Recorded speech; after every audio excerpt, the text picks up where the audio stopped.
নিয়ে আসার জন্য আমাদেরকে প্রস্তুত করছে। হালেলুয়া। হয়তো দেরি হয়েছে, কিন্তু এই যে যুবক ছেলেটি যিশুর সম্বন্ধে কতটা কি জ্ঞান, আমাদের বিষয় না জানার, কিন্তু এটাই দেখার যে আসছে মায়ের সাথে, তাই না?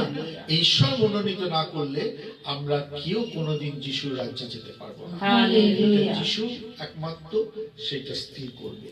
যিশুর হাতে সেই বিচার। পিতা ঈশ্বর যিশুকে দিয়ে পাঠাবেন। পিতা কর্তৃত্ব করেছে, যিশু নিজে বলেছেন, আমার পিতা যা বলেছে আমি তাই তোমাদের বলছি, আমার পিতা যা শিখিয়েছে তাই তোমাদের শেখাচ্ছি।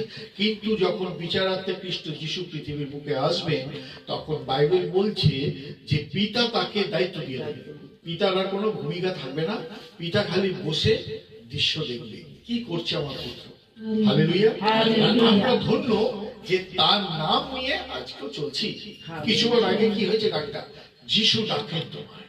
হালেলুয়া।